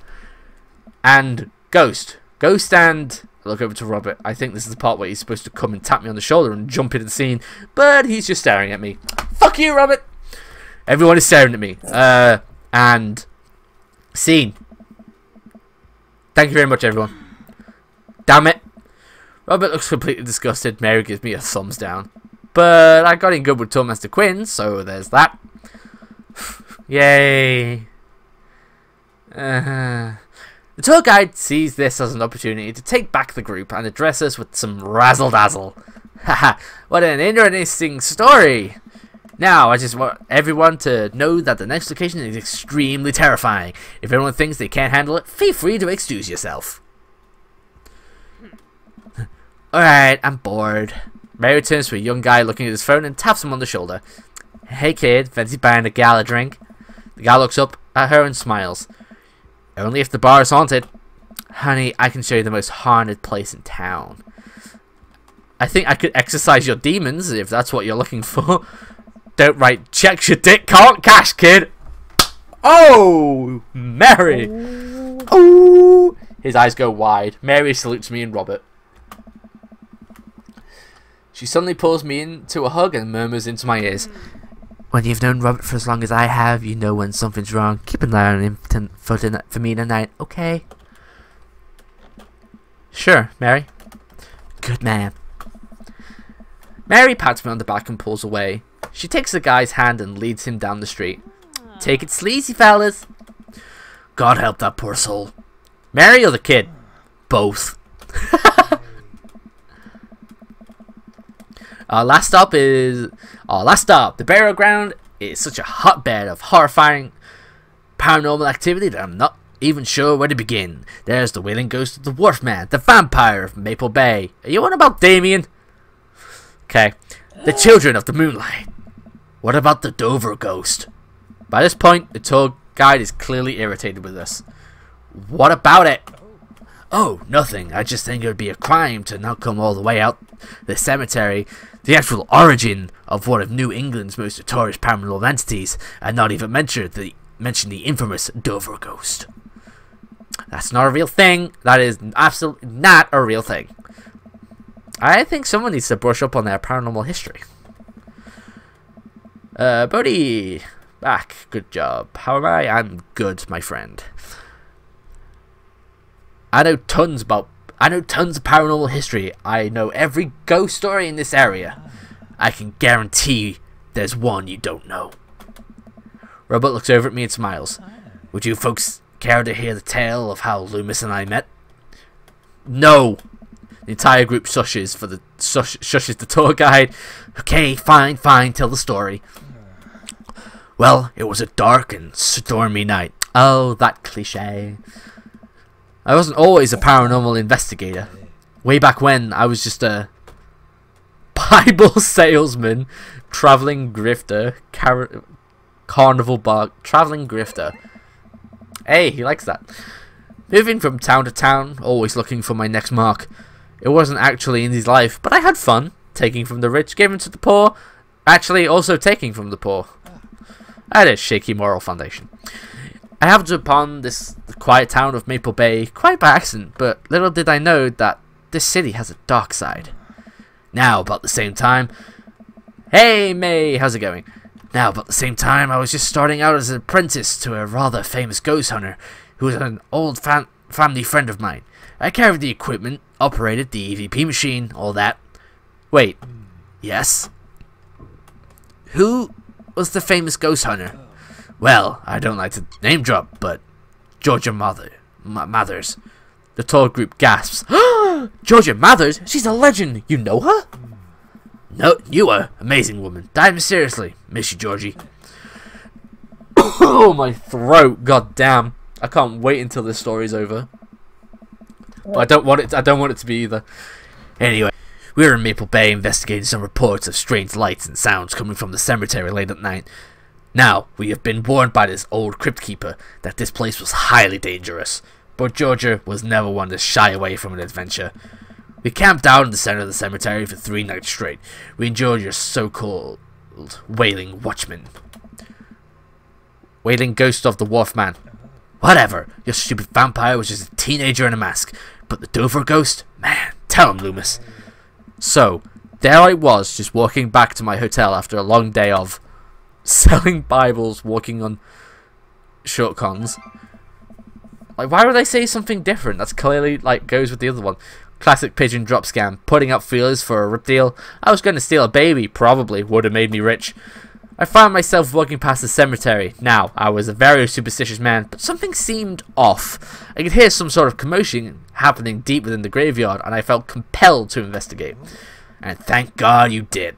Georgia and I were conducting a seance in the mausoleum. At first, things were pretty normal, but after about an hour, everything went south. Playing back the EVP meter, we were able to hear a single word. Run. The air suddenly went cold. Something was very, very wrong. I just knew we weren't alone. We started to hear this faint, distant scraping noise, like something being dragged across the ground. It got louder and louder, until it was deafening, some kind of demented howl. Then I felt it. Something grabbing my ankle. Robert has the whole crowd hook, line and sinker. You could hear a pin drop. I've only cried twice in my life. Once was at the birth of my daughter. The other was when that thing started dragging me.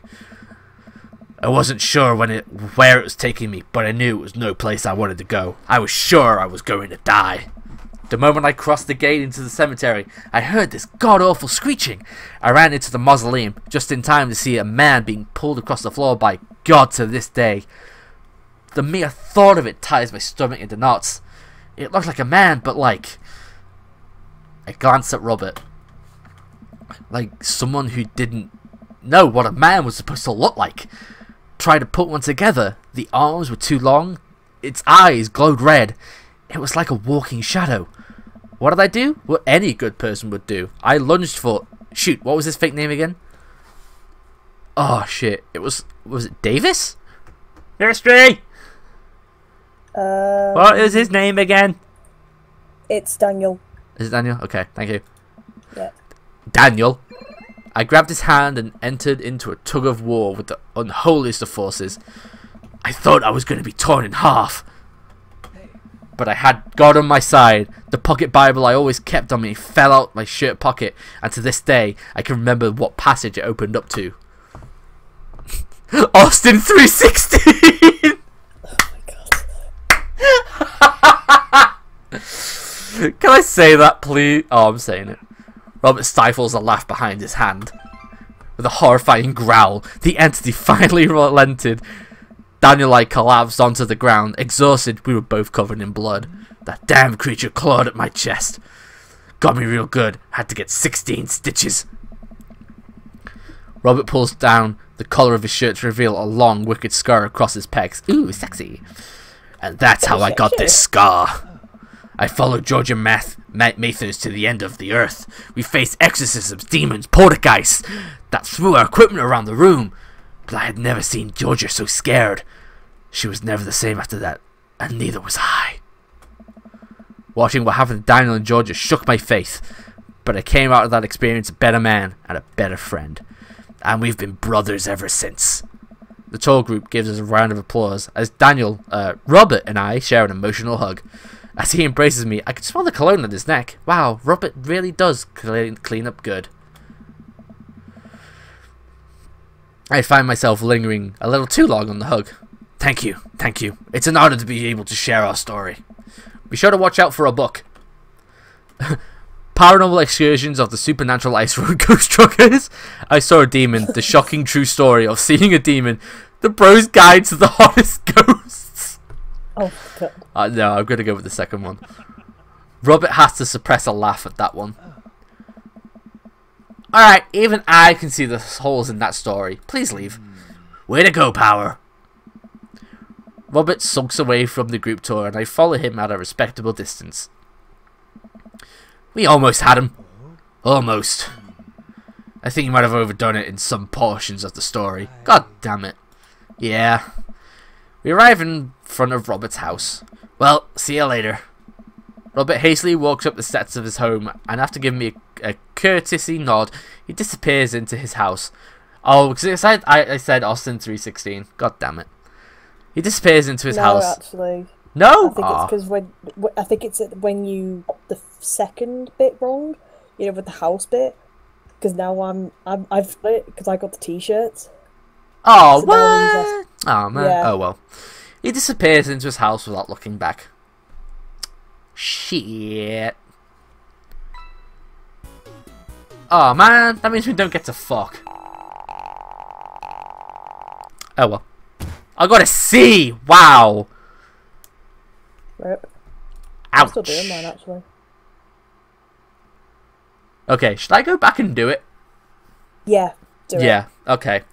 Because you'll get a longer bit. Yeah, thing. okay. I'm gonna go back and do it, guys. I can help you with it. Yeah, okay, okay. Get it over and done with quickly. Just skip to all the choices. Yep. Few, I think everything. Okay, yeah, okay, so let's go back. Load. Oh, I didn't even save before the date, so I have to go back anyway. That's handy.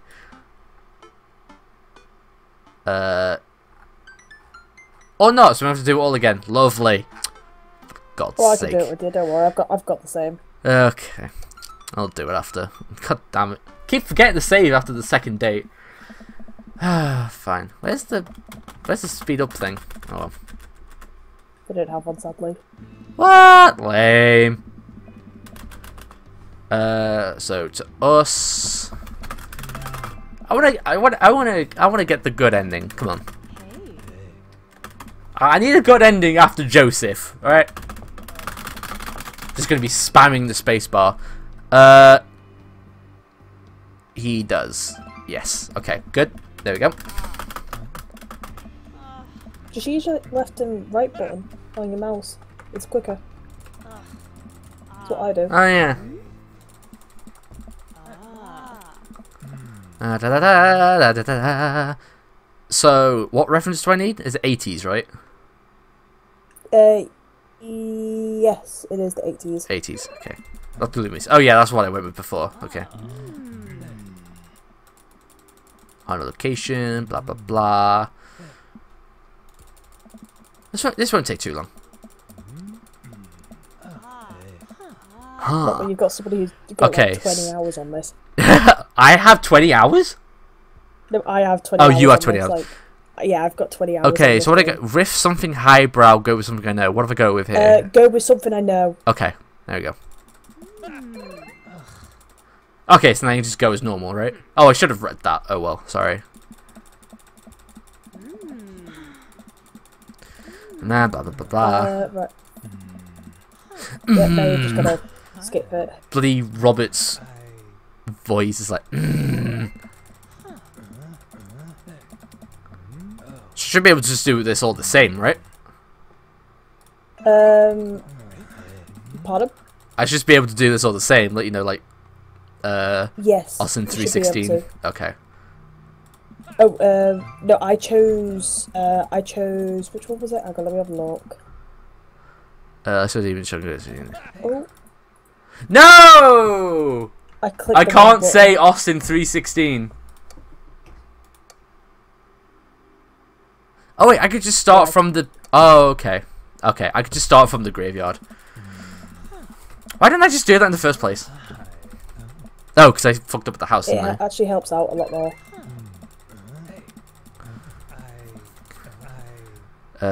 Shot cans. This won't take too long. Daniel.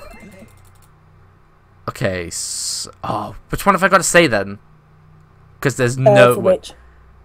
the Bible passages. It'd be like Revelation, surely. I'll go I keep choosing Levi, you know, the 2-5 one. Okay, I should be able to read this bit out.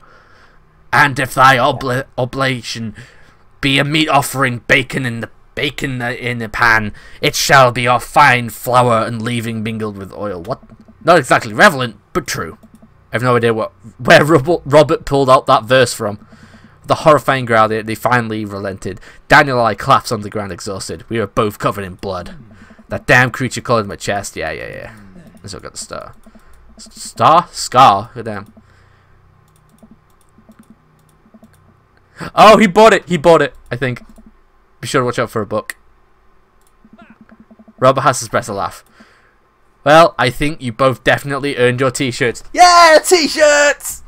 The tour guide hands us the coveted t-shirts. He then slips us both his business card and leans in close. If you guys are ever in need of a professional actor, balloon animal artist, Elvis impersonator, or nude model, what?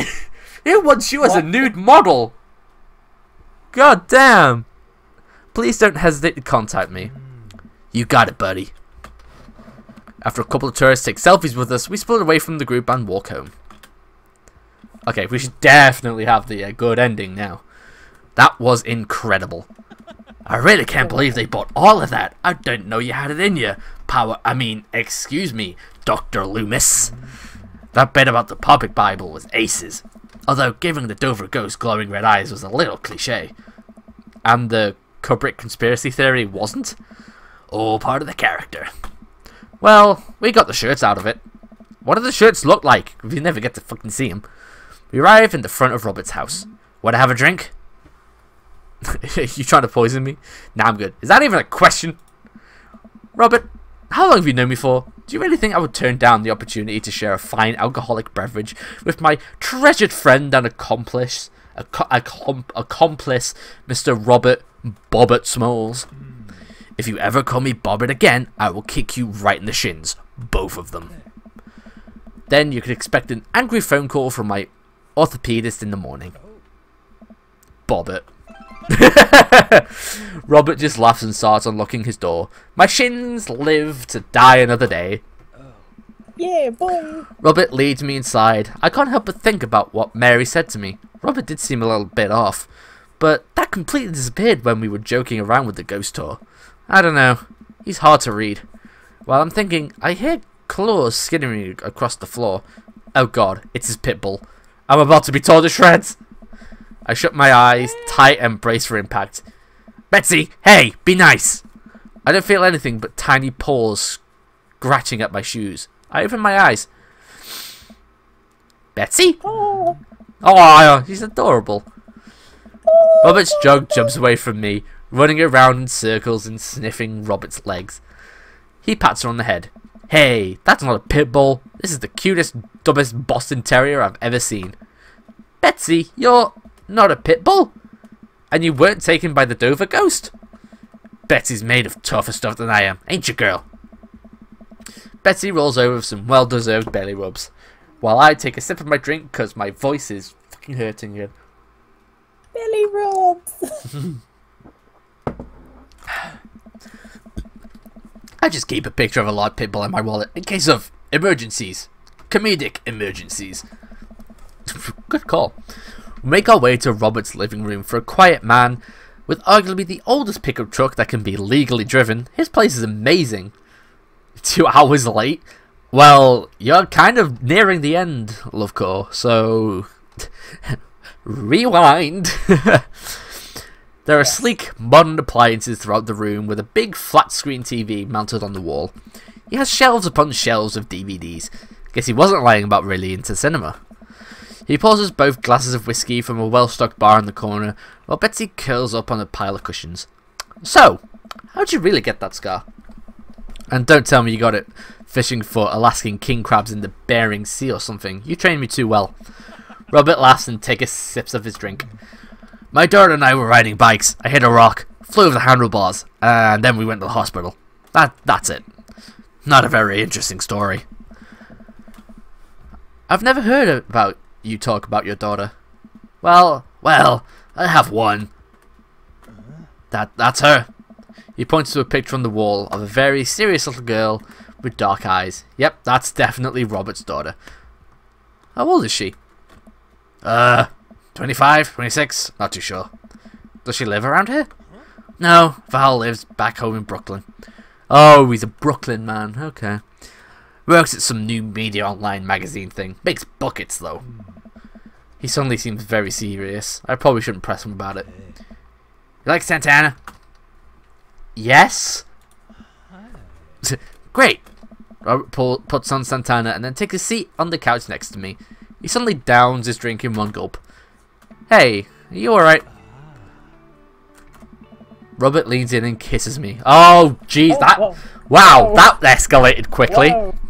The taste of whiskey burning my lips. I'm surprised at first, but slowly relax into his arms. He pulls away slightly, his lips barely brushing against my mouth. I am now. I can't say anything, at best managing a sigh. Robert leans in again, kissing me harder. He pulls my bottom lip between his teeth and lightly bites. Oh, sweet Jesus. Sliding a hand under my shirt, my heart pounds in my chest as he lies us both down on the couch. He kisses a trail down my neck, his teeth grazing my skin. I just wait. It's not that. Robert bites down and I have to stifle a moan. Oh my god. Stop. Robert stiffens up and pulls away. No biting? No, I'm more than okay with that. Oh my god. Something's up. Robert runs a hand through his hair and looks away. I'm fine. I've just kind of been stressed out. Tired. Not a big deal. Okay. Push it. Okay. Okay. Okay. Oh, no. No. Wrong choice. Bad. No. Hang on. We need to fuck. Sorry. Yeah, you might wanna we need to fuck. that. Sorry. We need to fuck. You're lucky that I know what happens. Yes. Okay. We need to fuck. Push it. Listen, I want this as badly as you do, but I know something's wrong. I need to make sure that you're okay. Robert stares at the ground. You don't know me that well, Power. I'm not a good person. He takes a deep breath. Oh God, rip my throat. I spent my whole life only taking and taking. That was quick. You alright? I'm going to stop that voice. Yeah. I spent my whole life only taking and taking and taking. And now here I am, as an old broken man sitting on top of a pile of everything I've ever taken alone. But I want to know you. You don't have to keep hiding behind fake stories and acting like you don't have feelings. It's... He sighs heavily. It's Val. She's visiting tomorrow. She wants to patch things up. Are you... I'm sorry, but is this a bit... No. When was the last time you saw her? Oh, sweet Jesus. 3, 4, I think. Months? Years. Yep, years. I sit up straight. Jesus, Robert, what happened between you two? I don't want to talk about it. Robert and I sit in silence, neither of us wanting to look at each other, both of us unsure of what to do next. Fine. Things were already bad between us. I cared about her. I always did. Things just got in the way. Before I knew it, she was leaving for college, wanting nothing to do with me. Wow, what a bitch. Marilyn and I moved out here to settle down. We thought it would help to get away from all the distractions, all the money, the drinking. But temptation gets to you. I tried to be better, but I just couldn't. And then the accident changed everything. I think every day about how she must have died hating me. What? Who's dead? The daughter? No, don't you bring this on me. Don't you dare. I never became the better man that she wanted me to be. The one she always saw in me. She was the last thread Val and I had connecting us together. No! I didn't know that when I lost my wife, I was going to lose my daughter too. No! Robert! Ah! I spent so much time chasing after things I thought were going to make me happy that I ruined my only real chance of happiness. Now my wife is dead and my daughter hates me. Oh, okay, the wife's dead. That's alright then. Did you not read it before? How Val was going to visit tomorrow. I thought Val was the wife. Oh, no. Yeah, I was clearly wrong about that. That would have made things really awkward. God. And then I convinced myself... Yeah, it's all done. And then I convinced myself that this, he gestures vaguely in my direction, was going to make me happy. Why do I even try anymore? I'm so sorry. I know how hard it is to... No, you don't. How could you possibly know how this feels? You did everything right. Your daughter loves you. You're a good person. I was a terrible husband, and I'm an even worse father. I have no idea why she's bothering to contact me now. I know I'm just gonna fuck it up like always. I'm broken. I shouldn't even go. Robert puts his head in his hands. Tell him what he wants to hear, what he needs to hear. He needs to hear. Nothing is going to change until you do. Robert pauses. He looks at me. There are a lot of things in my life that I regret. That I wish I could take back or do over, and it hurts so much to know that I can't. But what I can do, and what you have the privilege of doing tomorrow, is to wake up and try to be the better person than you were the day before. Things aren't going to fix themselves tomorrow, or the next day, and patching things up with Val isn't going to solve all your problems either. But nothing is going to change if you don't. And you can't love anyone else until you stop hating yourself. And you're right. I don't know you that well, but you have the same capacity for good that we all have. And I know you can find it. Val is going to give you a chance. Don't waste it. But, Robert, listen to me. It's going to be okay. But, I lean over and embrace Robert, pulling him in tightly as I can. He buries his head into my shoulder, hugging me back. It's going to be okay. I place a hand on the back of his head and stroke his hair. He shudders, then sobs, and I realise that he's crying. Thank you. Oh God, I would have hated to say that in his voice. We stay there for a while, holding each other. We both eventually drift off to sleep. We didn't fuck in the end. Wow.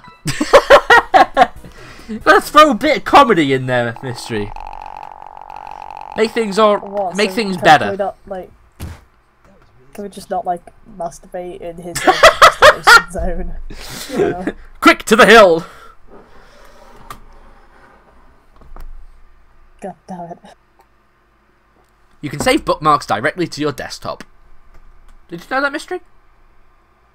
No, I didn't actually. Oh, well. Always help a friend in need. Alright, time to skip this first bit. Sorry, sweetie, it's the Fed, blah, blah, blah. God, why have you... Oh, I wish there was a bit you could just skip to in this bit.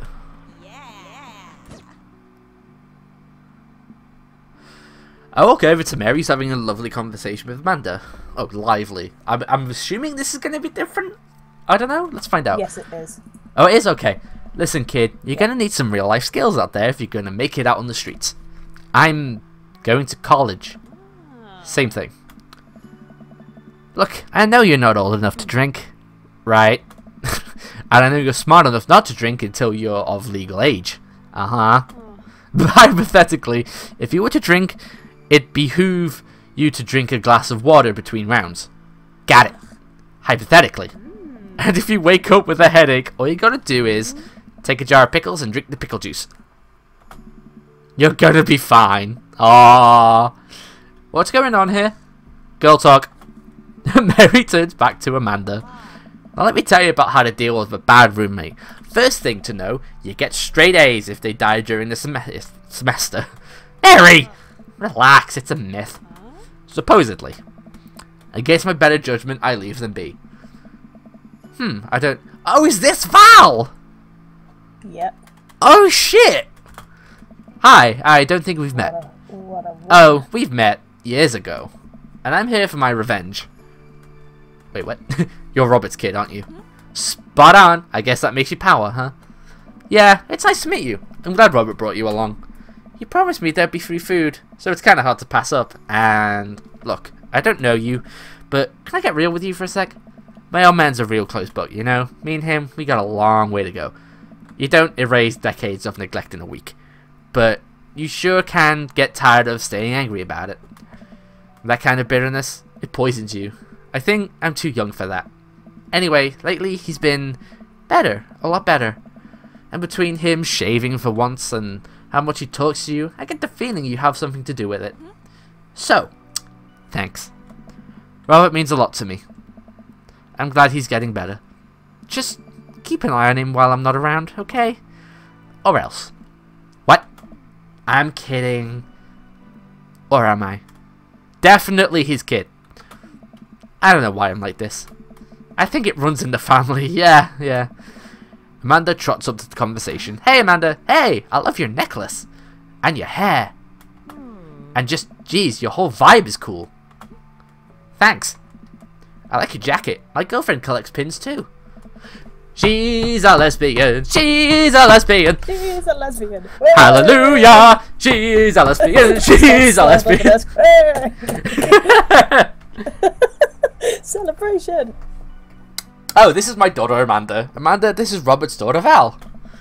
Nice meeting you. I heard you're a photographer. Aspiring photographer. I'm going to school for it. You take pictures? Yes. Yes? Then you're a photographer. Welcome to the biz. Val hands Amanda a business card. If you're ever looking for internship, shoot me an email. Hey, we got her a job. We got her a job.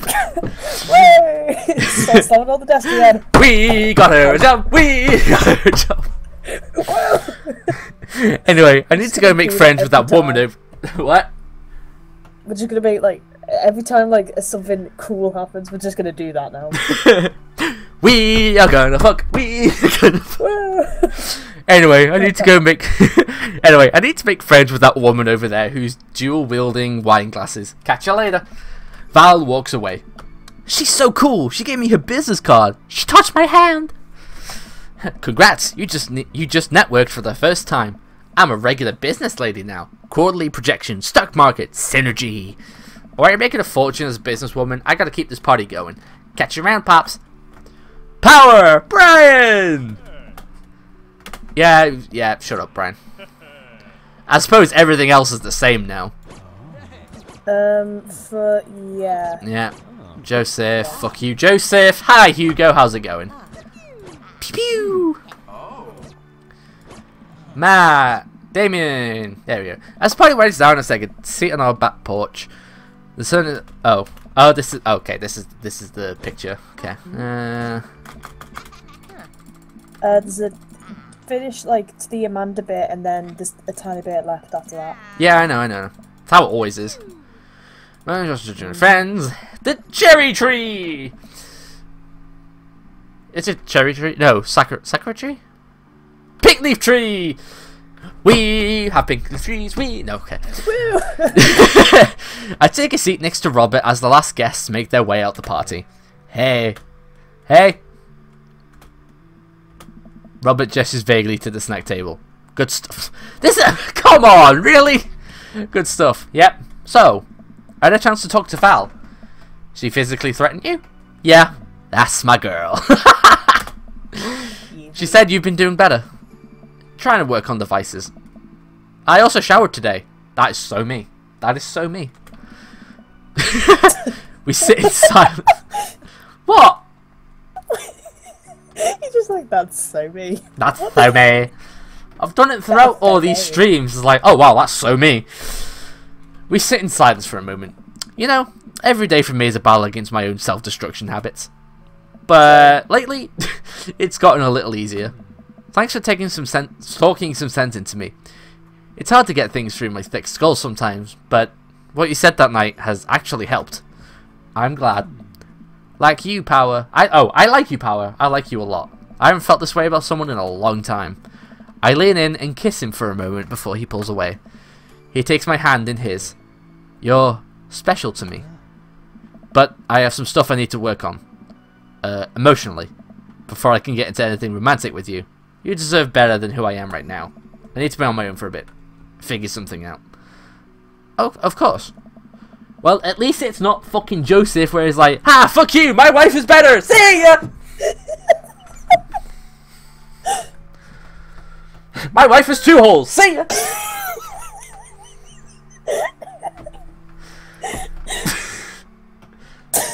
Was that too much? I'll take that as a yes. I think you need right. I think what you.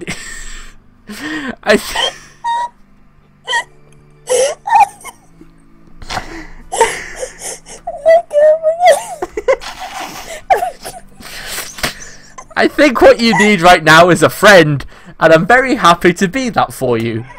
Thank you. That means a lot to me. And if you're...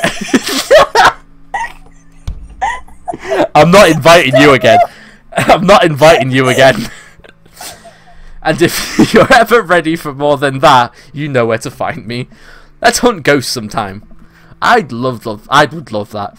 He put my head on his shoulder, and we watched the sun slowly dip below the horizon. Let me finish the story, damn it! Trust no one. I'm not trusting Mystery again. She's not invited again. Oh, and then the story finishes.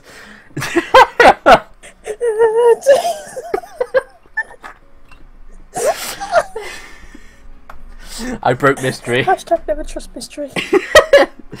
Hashtag she has an extra hole.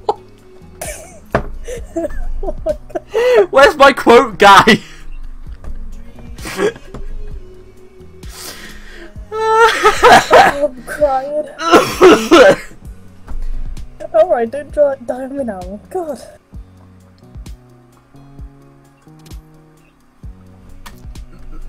Oh my God. Oh.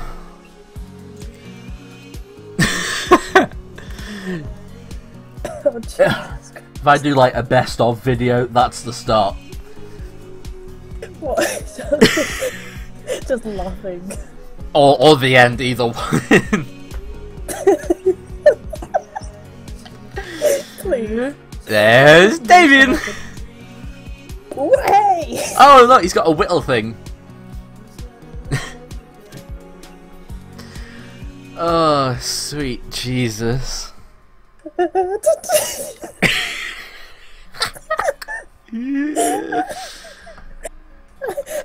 why I found that so funny. Legit, I don't know why I found it so funny. Oh. Jesus Christ. You sounded like you were gonna cry then.